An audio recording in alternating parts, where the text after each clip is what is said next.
Well, I've got 1:30 here. We'll go ahead and get started. I see that we've got several folks that have logged on to join us for our first session in our COVID-19 community series. We're honored today to be joined by Maryville City Schools Superintendent Mike Winstead, and appreciate the time that you've taken out of the day to just sit down and have a conversation with us about the different aspects of our community and how things are changing amid this COVID-19 pandemic. And so thank you for taking time. Thank you. Appreciate the invitation, Brian. I'm looking forward to the conversation. Yeah, thank you. So let me kind of start things off a little bit. That life has changed quite a bit from when we first started hearing about COVID, when it was in China at the beginning of the year. And then as it moved into the U.S. and we saw it spread, it was really about the March timeframe, would you say, that we started seeing the impact at a local level? And what were how did you all respond initially as this started approaching Tennessee and the school system?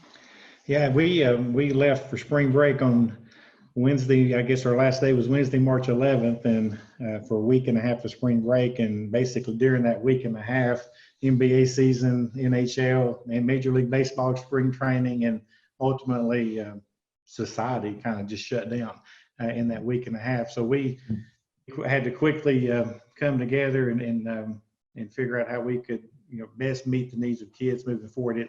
It looked, rather pretty quickly that we were going to be out for an extended time. I don't think anyone at that time thought it was the end of the whole year, but we knew he was going to do something. And we were focused on two areas: feeding kids, nutrition wise, and then the academic side, of course. And I just have been blown away from the very beginning with our administrators, our teachers, staff, cafeteria workers, the way they rose up and just within days. I mean, we came back from spring break on a Monday, and by Wednesday we were providing digital instruction in grades 4 through 12, and by the end of the week we had the K through 3 iPads in those kids' hands because they don't take them home typically, and so all 5,300 kids had a device at home, and then we were able to provide that online instruction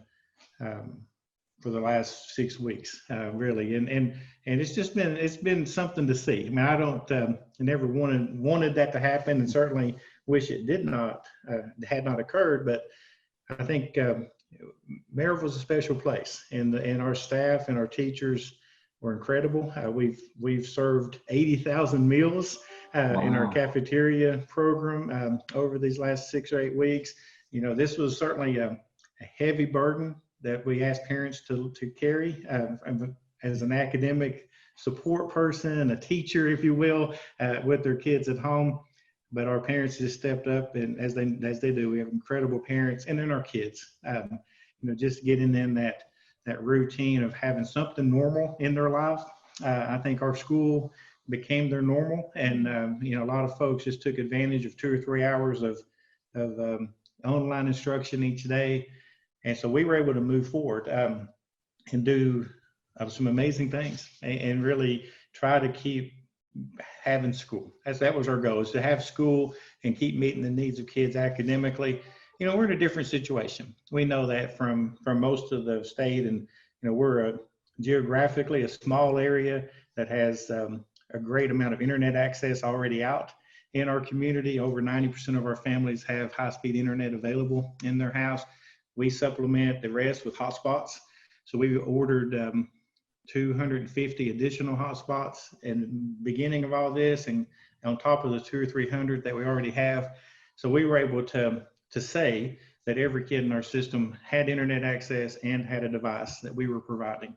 And so we wanted it to look like, we felt that with that in place, we could have school. And we kept moving forward with new material, covering the curriculum, expecting kids to engage and perform and show mastery. And we'll know how well we did in August. I know we're going to talk a little bit about next year, but early next year, one of the first things we'll do is figure out where kids are and what holes we need to fill and backfill.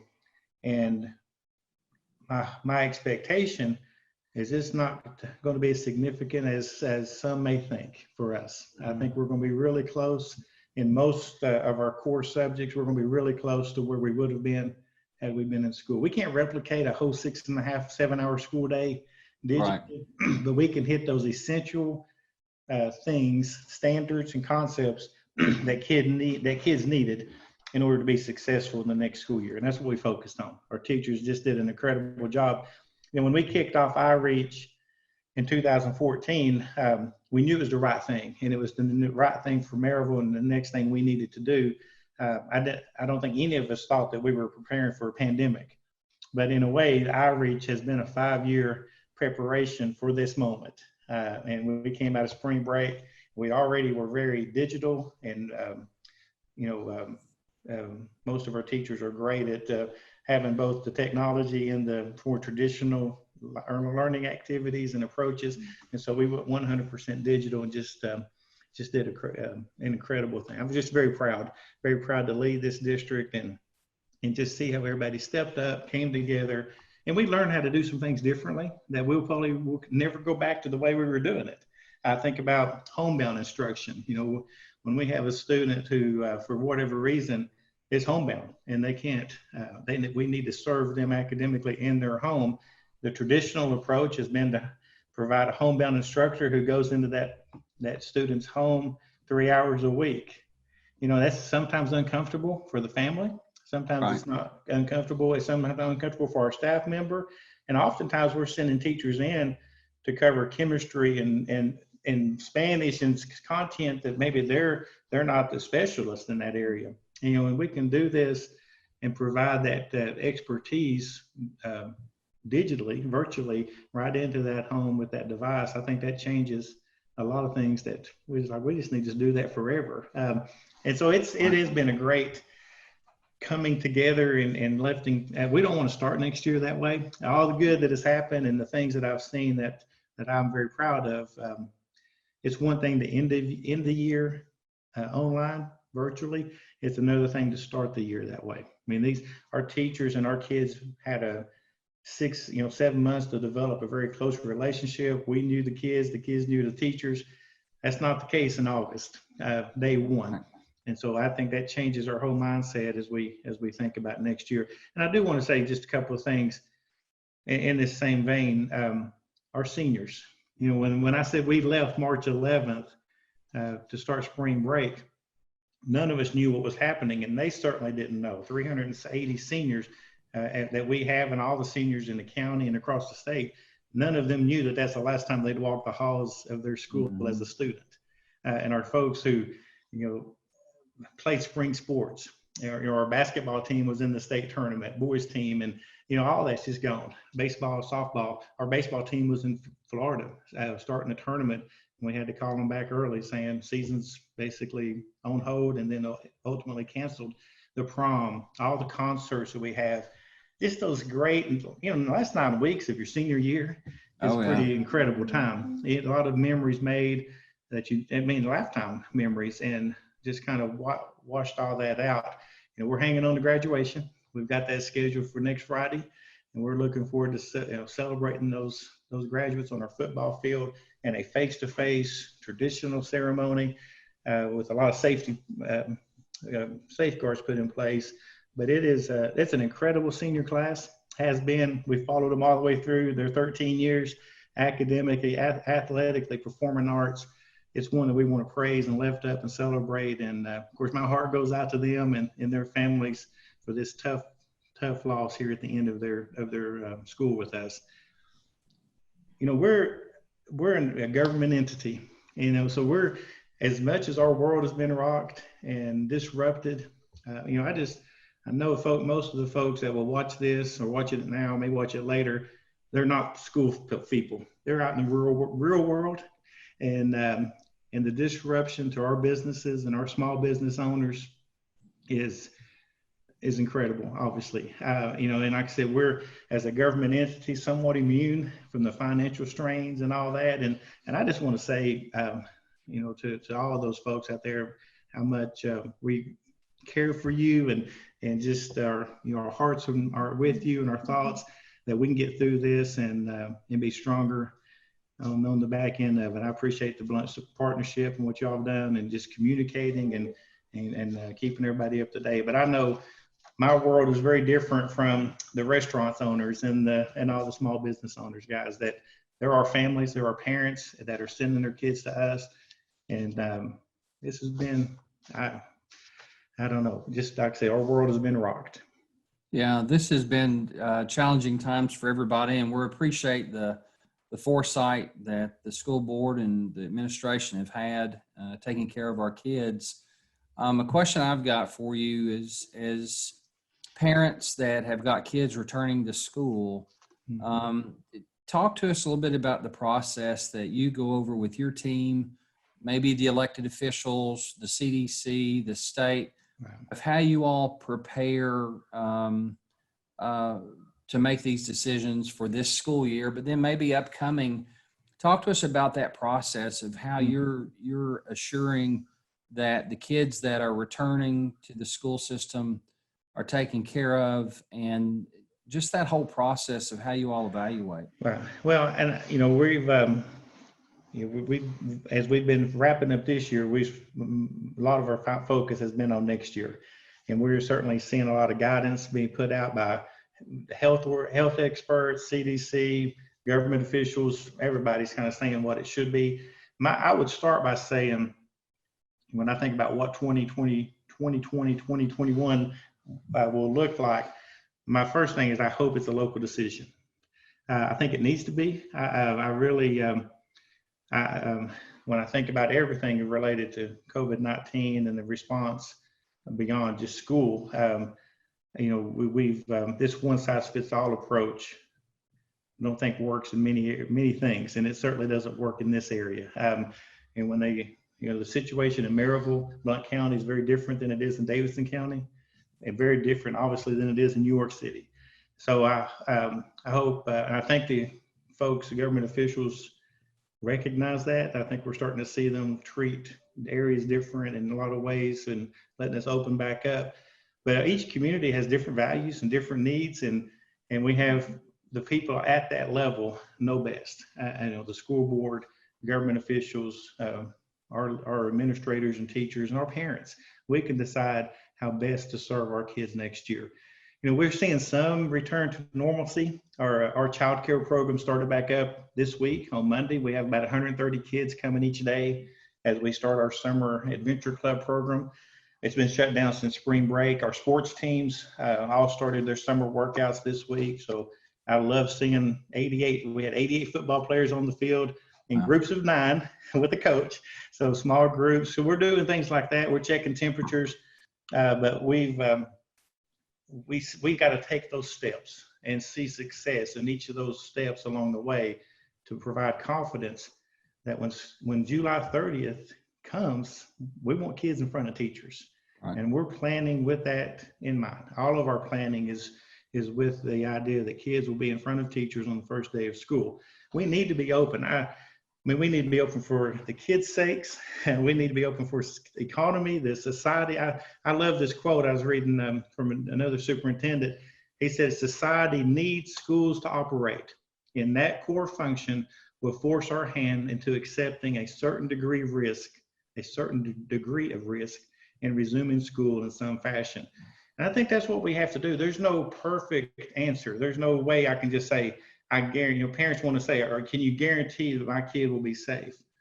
And we hear that regardless. There's a school shooting in Texas, I'll get a call, or can you guarantee that my kid will be safe in your school?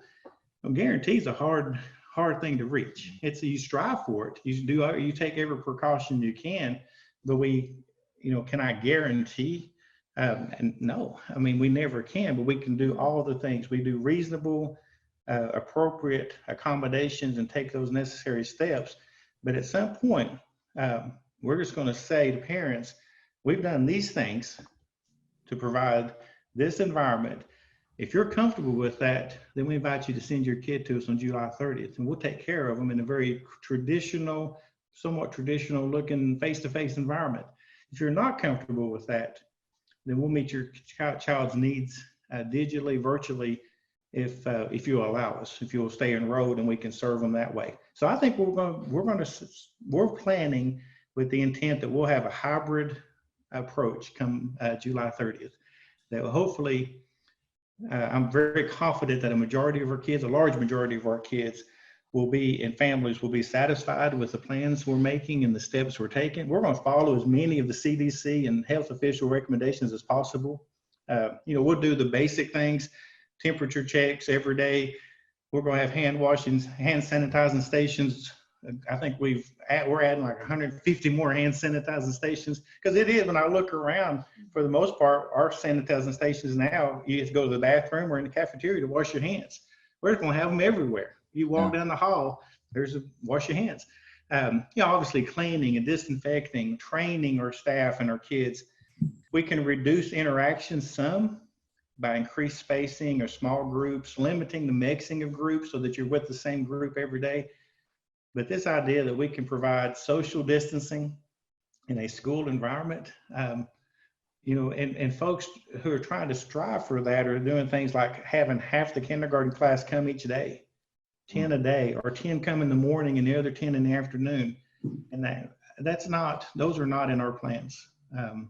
That's not part of our planning.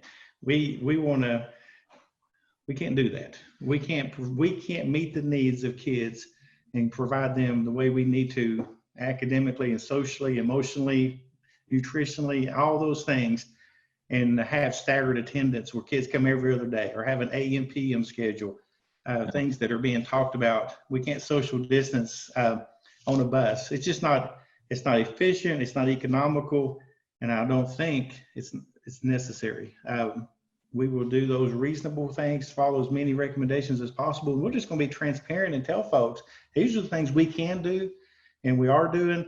But at the end of the day, we won't satisfy everybody. Social distancing will be the biggest issue.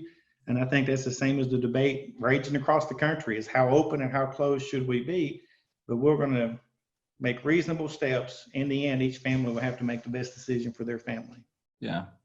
But as you said, the whole country is grappling with this discussion of how much protection is too much or too little, and they're on extremes. There's no, it appears, any center median that everybody could be happy with. Exactly. And so all you can do is take reasonable steps, use the CDC guidelines. We're seeing the business community do that, and it sounds like you guys are very much in step with that. Let's talk a little bit about, you're talking about possibly, this is a big policy change, but allowing some virtual learning at home for those families as we race to a cure or a vaccine, of changing your policy to allow some at-home learning. And what does that look like? Because I would assume that that's an enormous responsibility for also the parents. And how do you hold them accountable? Because as we have seen, and I know with the partnership, you all have been very open, allowing our workforce development folks to come in, but we continue to see data and statistics that you all have generated and others have generated, that those early years are really formidable in a child's development and their learning abilities. And if a child begins to fall behind in those early years of their schooling, it's almost an uphill battle the rest of their academic life. And so how do you all propose to gauge the parents and engagement or support that they're doing what they need to keep their kid along? Because I'm sure they're working parents. I mean, they've got jobs, they've got to put food on the table too. So talk a little bit about that. So I think that's, for some folks, that's a great point, Brian, a great question. But I do think we have some where they're almost forced in their economic situation, their work situation, to the kids need to be with us. I mean, that's they have no choice. And I will say, perhaps those are the kids that we want the most. I mean, I think the kids who need us the most, I will be there in high numbers for sure. But I do think where we do have some families where choice is possible, from their situation, perhaps with work and And if a choice is not given by the school system, then they make the choice they could just pull their kid out and homeschool. Right. And some would do that. And I think we're going to see perhaps huge numbers across the country that start the year in that homeschool situation before they see what the situation is and if they're comfortable attending. So we basically want to come and make that more of a partnership with the family, instead of just, you exiting Maryville and saying, we'll take you back whenever you're comfortable. We want to say, while you're uncomfortable and while you're maybe the child or there is some health issues that certainly necessitate that child being home, and we want to just partner with those families and provide them the device, provide them a digital instructor, because we also have to consider during all this, we have 800 staff members, 400 or so teachers, and many there is a significant percentage of teachers and other staff members who would fall in those at-risk categories, either due to age or due to maybe their health condition. And so, we want to be able to accommodate them as much as we can as well. In an ideal world, if we have, say, a second grade teacher who says, doctor says, this person does not need to be in a school with 600 second graders hanging on her, then that person may become that digital instructor. And we have 6 or 7 in-person classes at Foothills, and we have 1 that's providing the digital instruction, and that's their job. Provide that to those kids and those families who've chosen to take that approach. And that would be a way that we can meet the needs of students, families, and our staff. But I think that at the end of the day, accountability is much more of that is shifted to the parents. And we can provide the instruction, we can provide the structure, but engagement and making sure the kid is on task, and things that teachers do all the time, is going to be shared in a big way between the teacher and the parent, and they have to really step up. And it's easier to visualize, like in the K through 7, 8, where you have your core subjects. You can do English, math, science, social studies. You get to the high school grades and you start talking about your specialty courses, and you're doing, we have an interest in culinary arts or engineering, right, or computer science. I mean, that the hybrid approach and that digital instruction is a stretch, certainly a much bigger stretch when you start doing some of those high school courses that just aren't made for that. They're not right. Great. You can't shift to that online platform and do it justice. And so some that'd of be a little bit trickier. And some of those programs that you were just touching on from the culinary arts, and we're kind of getting in the later grades here, but and it could all the way be down to sports. Right. How are you all making decisions of when to play, when not to play, when to have those in-person classes, and what does that possibly look like moving forward, at least for the fall? Yeah, I think our approach is going to be the same in a lot of those areas. It's make all the adjustments and accommodations we can. But at the end of the day, it is a choice families will make. Yeah. And I think when we think about extracurricular, like sports or any of our extracurricular activities, obviously those are always choices. They're not required in anything like that. So we're going to operate like all summer. We're going to do our cheerleading camp and orchestra camp and band camps. And I told you the sports teams are practicing. We'll have our little kids coming in for basketball and all those kind of camps. Those are choices. I mean, if right. we can send out a thing to parents, say, here's what we're doing. We're going to check temperatures. We got, these safeguards in place. We're going to keep the group sizes below 10 for all the camps. We'd love to have your kid here. Send them if you're comfortable. If not, then it's your choice. Yeah. And so that's kind of the approach we'll take. I mean, we get to the fall, if TWAA and the state allows us to make our own choices, they don't unilaterally shut things down, then we'll do, we anticipate having our fall sports, and again, things are left to the individual families to make choices if they're comfortable with how things are going. And along with those choices, I guess you all would still allow the buses to operate, the cafeteria, still Mhm. allow parents if they want to eat with their child come in. Yeah, so It's some of those yours. are the things we're working on, right? That's those, Okay. I think those details, there's a lot of guidance out there, restricting parents' access. That's just not ever been us. And we don't have fences around our schools or anything like that. I mean, our campuses are open. So during all this, we've never shut down our playgrounds the last 2 months. I imagine most days when I drove by the schools while we were closed, I saw kids on our monkey bars or swings or anything else. Um, and it's, so there's, each community has its own, I go back to that statement, each community has its own values, its own needs, and Right. how to meet what our families want, need, our kids, what they want and need, and our staff. I think those are the conversations of how far do we want to go with limiting access of parents in schools. I mean, I'm not comfortable with that. I love our partnership with parents and how they come in and their elementary schools and drop their kids off and some of those things. But I think we've got to look at all that, and make decisions that's in the best interest of as many people as possible, Right. that satisfies as many people as possible. What is it that a parent or just a community stakeholder could do that would help the school system this coming fall? Because we keep hearing of possible spikes that we'll all be dealing with. I mean, a lot of this is speculation. Right. No, none of us know. All we can do is Right. plan. But what is it that would be beneficial to the school system to help make sure that your mission is fulfilled?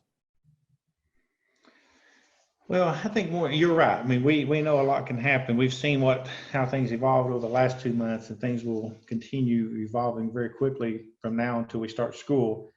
I go into all this by nature. I feel like I'm a very optimistic person, but I'm also a realist. And I've told my principals several times as we think about this, is we're going to hope for the best and prepare for the worst type of attitude.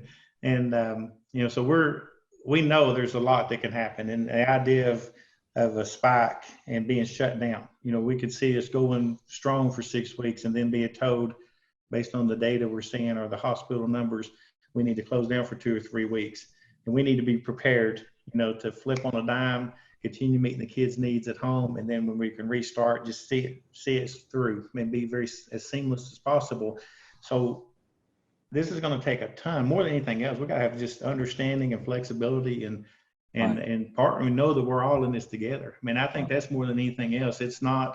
We're not trying to make decisions in isolation, for convenience of staff. We're trying to make for 5,300 students and 800 staff members and all the families involved in that.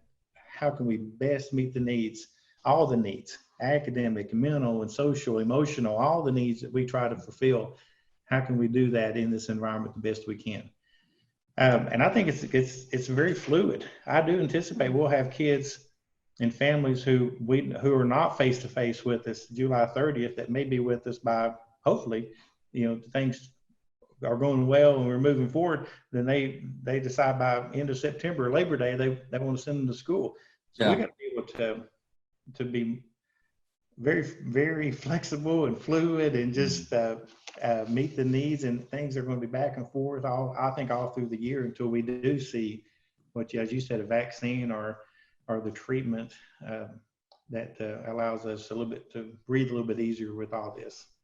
As we talked a little bit about the medical side of it, talk a little bit about your all's possible process.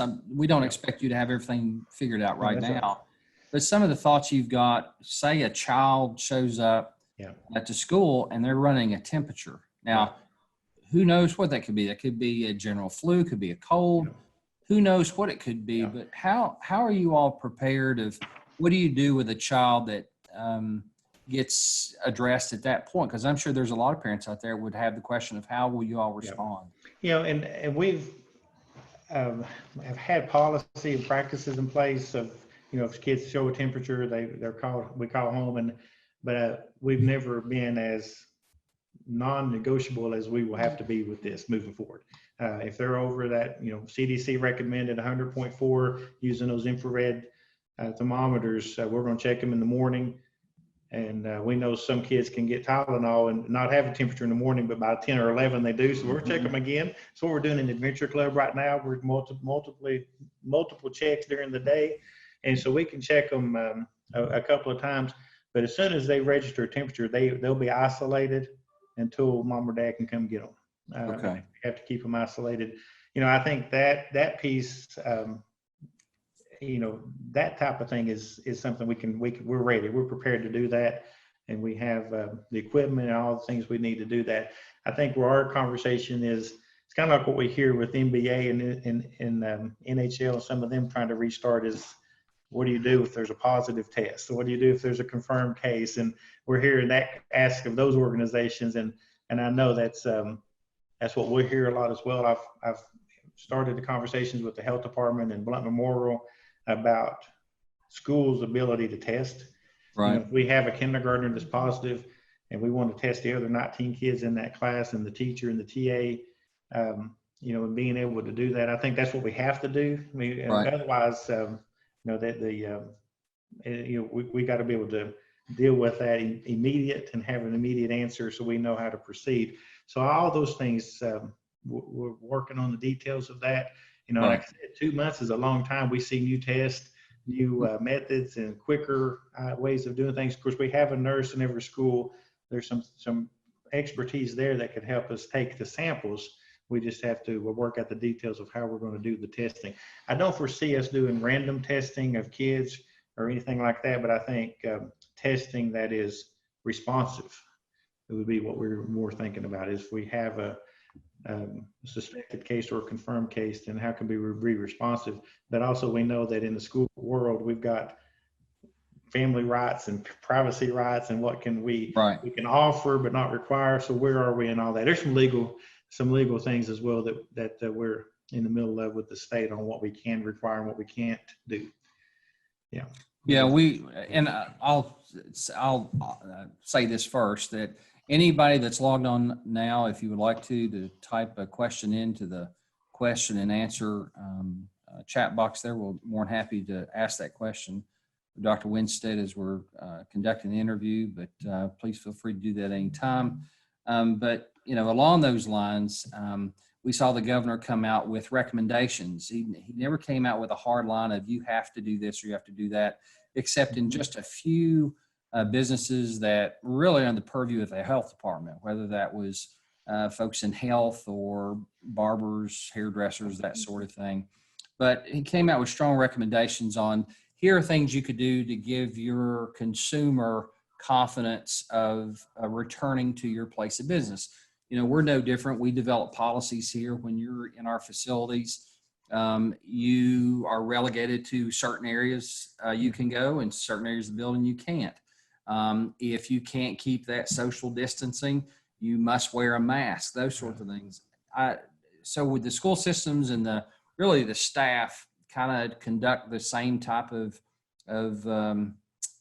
actions. Maybe you all have policies towards staff that says, if you can't keep a social distance from the kids, you have to wear a mask, or if you're in instruction and you're a safe distance away, you don't have to wear a mask. Those sorts of things.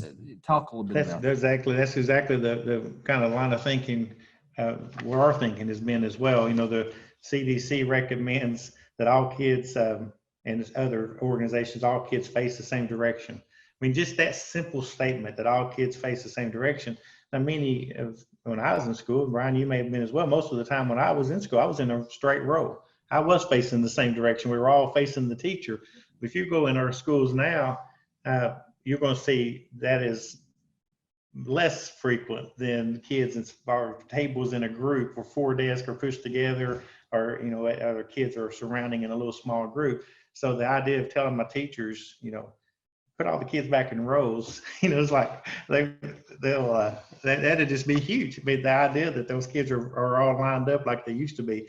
But those simple things, then if the teacher's up front, as you said, then there is social distancing. And so you could not have a mask, but if a kid comes up to you, or if you go to them and to provide direct support to an individual, then when you're in their space, then you would put the mask or something, cover yourself with a mask.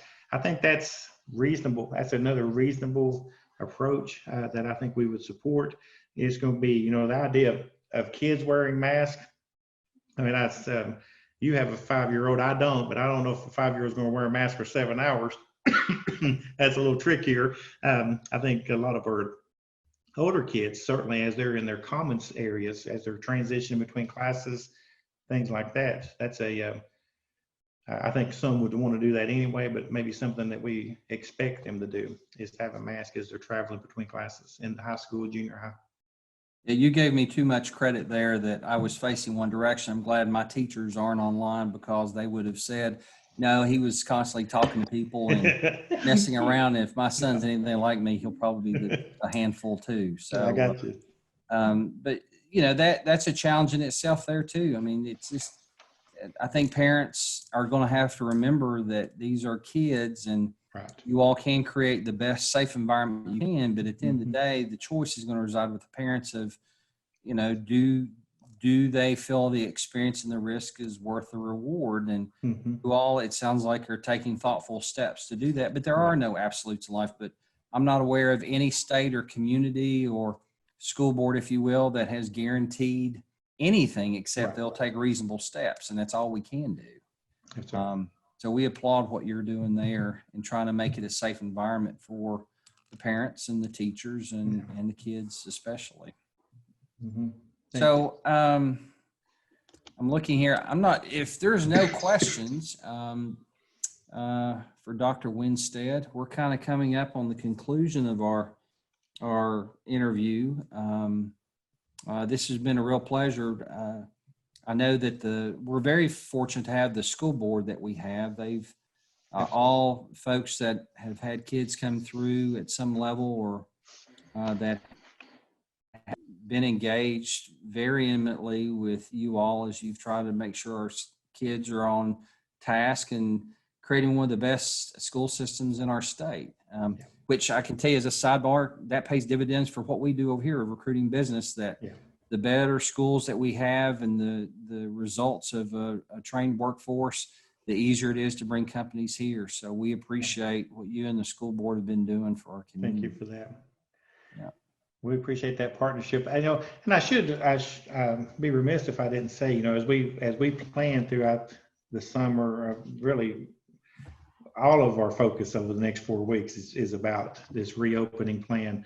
We, as we close out last school year, we can finally put our 100% focus on that. But we will be reaching out to our, you know, stakeholders, our parents, to get feedback and their input on different aspects of the plan, their feedback on how the digital virtual learning experience was for them, things like that. So we certainly want to have that input and feedback from our parents and our staff, and then we'll put together the best plan we can to open the school. And we'll be flexible and fluid with it, because I think we're going to see this continue to evolve and provide different challenges, and maybe some opportunities will open up and some doors that we can do some things the way we want to do them as we go. That would be great. Well, Dr. Winstead, thank you for taking time today to sit down and have a conversation. To those that have logged in or those that will watch this later, feel free to reach out to the Blount Partnership at any time with any questions or concerns you'd like us to pass along. As we all, as Dr. Winstead said, that we're in this together, and we work through next year to make sure everybody stays safe and that we keep our kids on point. So, Dr. Winstead, thank you for joining us, and hope you have a great day, sir. Thank you very much. You have a good day. Bye-bye.